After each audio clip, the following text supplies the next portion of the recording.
Olá pessoal, bom dia, tudo bem com vocês? Espero que estejam todos bem, começando essa semana com mais uma nova videoaula, com mais uma aula maravilhosa para vocês, beleza? Gente, antes de começar essa videoaula, eu vou pedir para que vocês prestem atenção justamente no arquivo que eu vou estar enviando para vocês, tá bom? Esse arquivo vai estar contendo o mapa mental dessa aula, assim como eu já tinha começado a aula anterior.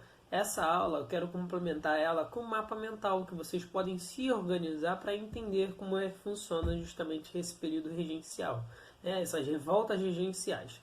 E aí, para isso, primeiro vocês vão baixar o arquivo, vão abrir em algum lugar ou copiar no caderno para depois acompanhar essa aula, tudo bem? Por quê? Porque quando a gente começa a visualizar as coisas, né? Quando a gente começa a entender como elas se organizam, a gente começa a compreender melhor como ela vai funcionar, tá bom? Então, olha só, se você sabe como ela se organiza, você vai entender melhor essa aula, beleza? Então vamos lá, gente, vamos começar. Lembrando que as revoltas regenciais, a gente vai ver que elas vão ocorrer no período regencial que a gente já estudou. Só que essas revoltas regenciais, elas vão começar em 1835 até 1845, né, quando vai terminar a última dessas revoltas regenciais, né? E aí o que a gente precisa entender, né? Se a gente observar, as primeiras revoltas regenciais vão começar, né, 5 anos depois do início da regência, né? Então, quando você cai justamente, começa o primeiro governo regencial uno, né? Que é do regente Feijó, que ele é mais liberal. Você vai ver que ele vai adotar várias medidas liberais, né? E depois, logo em seguida, você tem um governo do Araújo Lima, que é o governo mais que retrai as coisas, né? Que começa a perseguir mais esse liberalismo. E aí a gente vai ver que é o seguinte, muitas dessas revoltas que a gente vai ver vão ser revoltas de independências, revoltas republicanas, né? E também revoltas por melhores condições de vida, né? E aí a gente está vendo mas qual é a grande questão nisso tudo, né? É a centralidade do poder. Beleza? Como é assim, Hugo, a centralidade do poder? Olha, tudo tinha que passar pela coroa ou pelo regente, quem estava regendo o país nesse momento. Então, qual o grande problema? É que você não tem uma administração autônoma, uma administração rápida, né, que resolve todas as questões logo de um Estado, e aí você gera um grande problema de organização em cada província. Né? E lembrando que nesse período, cada Estado era chamado de província, tá bom? Porque não tinha autonomia. Então eram províncias justamente do Estado Central, do governo central. Então, por primeiro, a gente falou da Revolta dos Malês, falou da cabanagem e falou da farroupilha na última aula, beleza? Só para dar uma apanhada geral, então, Malês, revoltas de escravos muçulmanos, né, que buscavam justamente o fim da escravidão e a formação de um país, e vai ocorrer na Bahia. Cabanagem vai ocorrer no estado do Pará, e a gente vai ver que vai ser também causada por a questão da liberdade de escravos, pelo estado mais livre, pelo estado mais liberal, com melhores condições de vidas, e essa cabanagem vai ser feita por pessoas mais simples, né? E ex-escravos, pequenos comerciantes, né? Indígenas naquela região. A próxima que a gente viu também foi a Revolução Farroupilha, e uma das mais importantes desse período, porque vai ser uma das que mais vai durar e que vai mais conseguir sucesso, né? E ela vai atingir uma grande camada da classe social, né? Você vai ter tanto, ela vai ocorrer lá no Rio Grande do Sul, ela vai ser tanto das classes comerciais como das classes rurais, assim também como das pessoas as pequenas pessoas, né, os pequenos comerciantes, pequenos pessoas livres, né? E aí o que vai acontecer? Eles de todos esses movimentos, eles vão ser os que mais vai durar, né? E por serem que mais vai durar, mais resistir, o que vai acabar ocorrendo é que o governo vai ter que negociar com eles para que eles retornem justamente para o Império. E agora a gente vai começar justamente por onde a gente acabou parando, que a gente vai falar sobre sabinada e balaiada, beleza? Então vamos lá, gente. Para a gente começar a falar sobre sabinada, sabinada é uma das mais também dos movimentos mais importantes.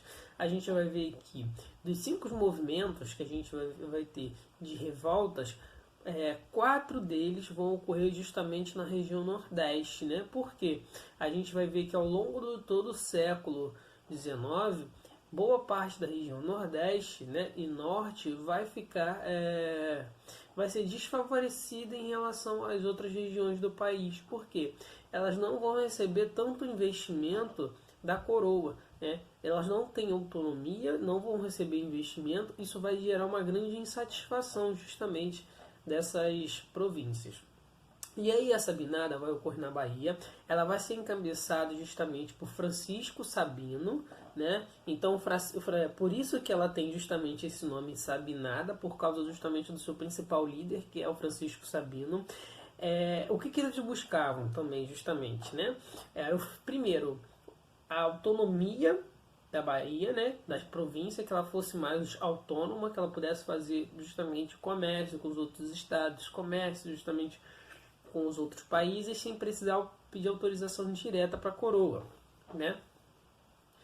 Outra coisa, ela queria também o fim do recrutamento. Por quê? Né? A gente vai ver que é o seguinte, depois que se inicia a Guerra da Farroupilha, né, muitas das pessoas de outros estados, né, que dessa revolta da Sabinada e da cabanagem e da balaiada, o que vai ocorrer? Muitos deles vão ser empurrados para poder combater justamente o pessoal lá na Guerra da Farroupilha, né, no sul. Por quê? Você não tinha um exército, você tinha uma guarda civil e você precisava de pessoas. Então você começava a pegar pessoas justamente para combater esse exército lá do sul, né? Então eles queriam esse fim desse recrutamento. E além disso também eles queriam a redução dos impostos, né? Boa parte de quem agora quem fazia, né, esse grupo, né? Então a gente vai ver que se a gente olhar numa piramidezinha, né, social entre pessoas pobres, pessoas médias e pessoas ricas, né, boa parte dessa galera da Sabinada era feita justamente por intelectuais, pessoas inteligentes ali que influenciavam na sociedade baiana. E também a gente vai ver que também vai ser feito por militares, né, que é um grupo também importante e influente. O mais importante também é que eles conseguem tomar Salvador, só que é a capital da Bahia, e vão acabar sendo reprimidos, né? Vão acabar sendo suprimidos pela essa guarda civil, porque você vai ter uma parte desses militares que ainda tem que fazer um juramento ligado justamente ao Império. Por quê? É nesse período que você vai ter a transição, né, da guarda civil para um exército. E a gente vai ver que uma das pessoas fundamentais de todas essas revoltas regenciais vai ser um cara chamado de Duque de Caxias, né? E aí é ele que vai enfrentar boa parte dessas revoltas regenciais, beleza? Gente, vamos lá. Para o último ponto, a gente vai falar sobre a balaiada, né? Porque a balaiada ela vai ocorrer no estado do Maranhão, na província do Maranhão, né? Aí, como todas as outras revoltas, vai buscar justamente autonomia, redução também do preço de impostos, e também eles queriam, eles estavam muito tristes, muito descontentes, né, com o preço do algodão. Isso também levou um grande período de revolta. Por quê? Uma das principais coisas que o Maranhão produz até hoje, né, é justamente o algodão. E o algodão, eles estavam em concorrência ali na época, direto, né, nessa revolta da balaiada, com os americanos, porque o algodão do americano era muito melhor do que era vendido justamente pelo Maranhão, né? E aí qual o grande problema? O algodão do Maranhão entrou em desvalorização. E aí gerou também um grande outro problema. Por quê? Com pouco preço que eles tinham, né, para vender o seu algodão, eles precisavam de escravos. Mas como que eles iam conseguir mais escravos se o escravo estava se tornando cada vez mais caro, né? E aí o escravo, quando quanto mais caro ele era, menos você comprava, né? Porque menos dinheiro você tinha por causa do seu algodão. Isso também levou a uma sobrecarga justamente nos escravos, né? Eles passaram a trabalhar muito mais. Eles começaram a ficar chateados e cansados também de todo esse trabalho árduo. E aí também isso auxiliou, né, muitos desses escravos a entrarem justamente na balaiada. Agora, por que o nome balaiada, Hugo? Olha só, você vai ter muito desses escravos e pequenos comerciantes, né? A gente vai ver que a balaiada, por quê? Você tem uma grande produção de algodão. O algodão, quando ele é coletado, ele é colocado em balaios, né? Mas quem fazia esse balaio também eram os artesãos. Então a gente vai ver que a balaiada é formada por alguns grupos políticos, né, liberais lá do Maranhão. Você vai ter que é formada também por comerciantes, que vai ser justamente esses artesãos que faziam, né, esses cestos de algodão, e por alguns pequenos e alguns né, poucos escravos libertos, ex-escravos libertos, escravos e pessoas pobres, né, daquela região. Mas só que alguns desses esse movimento foi reprimido, né? E uma parte também sofreu um acordo, né? Justamente com aquela elite, né? Política que tinham conseguido encabeçar esse movimento. E qual é a grande questão disso, né? O que a gente vai acabar vendo? É que diferente dos outros movimentos que ocorreu nesse período, né? Essas revoltas que vão ocorrer nesse período, a balaiada ela não tinha em si, né, uma ideologia. O que faria? Depois deles terem conquistado a província, eles pensaram, olha, o que a gente vai fazer? Eles não sabiam o que ia fazer. E aí deram justamente controle político da província para esse grupo político. Esse grupo político simplesmente traiu boa parte das pessoas, né? E aí fez um novo acordo com o governo central e aí acabou justamente com a revolta, né? Gente, aqui eu espero que vocês tenham entendido, né? Essas 5 revoltas regenciais, esses 5 pontos. O mais importante que a gente tem que entender dessas revoltas regenciais é como elas são importantes para o Brasil se tornar uma república. Por quê? Essas revoltas vão surgir justamente num período onde a gente vai ter uma monarquia em suspensão e aí você vai ter toda aquela experiência republicana, né, de viver algo muito próximo a uma república. E aí o que vai acabar acontecendo, né? É que em cada estado que vai ocorrer essas revoltas, elas vão deixando um pequeno embrião ali, né? Como se fosse uma plantinha, né? Cada uma dessa revolta foi como se fosse uma plantinha, né? E essa plantinha, eles esperavam justamente, ela acabou florescendo para a República Brasileira. Por quê?